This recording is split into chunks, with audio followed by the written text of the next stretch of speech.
Assalamualaikum warahmatullahi wabarakatuh. Waalaikumsalam warahmatullahi wabarakatuh. Baiklah, kami dari kelompok 1 akan membahas sebuah paham yang akan menyatukan negara Islam di bawah satu pemerintahan.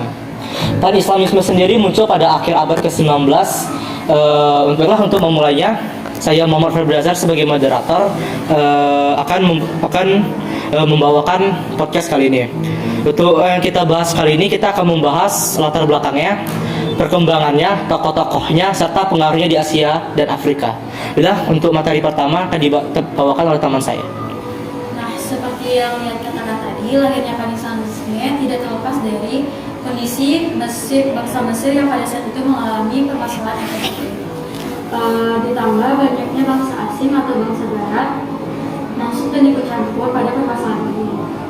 Campur tangan ini membuat Mesir justru malah semakin memburuk. Mesir terus dieksploitasi. Sekian dari saya. Bella, terima kasih. Selanjutnya kita akan membahas perkembangannya. Nah, sekarang saya akan menjelaskan tentang perkembangan Pancasila. Pancasila sendiri masuk ke Indonesia pada tahun 1924. Pancasila ini berkembang menjadi organisasi politik yang ikut berjuang melawan penjajah dan mendapatkan kemerdekaan. Nah, salah satu organisasi pentingnya yaitu Serikat Islam. Jadi kalau misalnya Serikat Islam lemah, maka posisi Lanjut lagi di detik.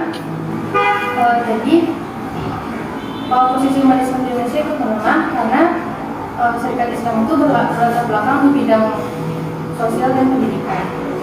Nah, Pancasila ini masuk dan berkembang di Indonesia menurut gagasan Cokroaminoto. Ia berpendapat bahwa Islam itu mencakup kebebasan umat seluruhnya terkait politik dan ekonomi. Ia juga berpendapat bahwa Islam itu menggariskan persaudaraan yang harus dilakukan oleh seluruh umat manusia di negara manapun tanpa memandang suku, bangsa, ras, Jelas, selanjutnya kita akan membahas tokoh dan perannya. Seperti yang dijelaskan sebelumnya, ada satu tokoh yang sangat penting dalam perkembangan Pan-Islamisme. Namanya adalah Jamaluddin Al-Afghani, tokoh yang cukup antang dalam menyuarakan Pan-Islamisme. Dia memiliki gagasan untuk menyatukan umat Muslim di seluruh dunia dengan mendambakan monopolit etnis, bangsa, dan budaya.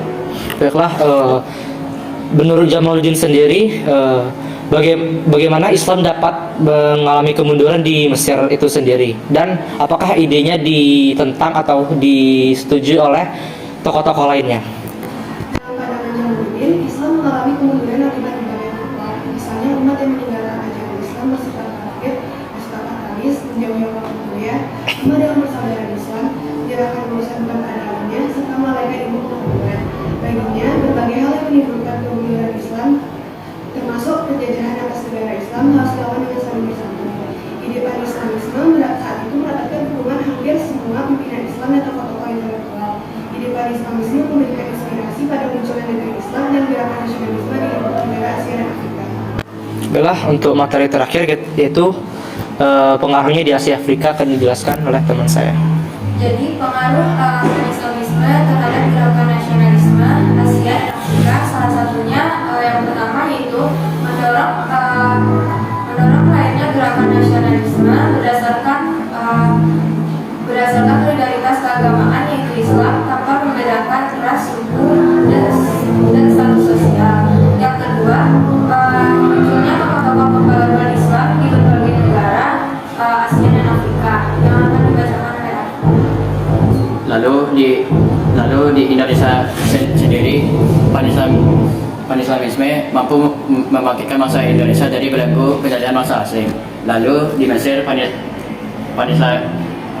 Pan-Islamisme di Mesir mendorong rakyat Mesir untuk bebas dari penjajahan bangsa Inggris. Lalu di Irak, merdekanya Irak tidak terlepas oleh paham Pan-Islamisme yang anti Barat. Lalu di Pakistan munculnya tokoh reformasi Islam yaitu Muhammad Ali Jinnah.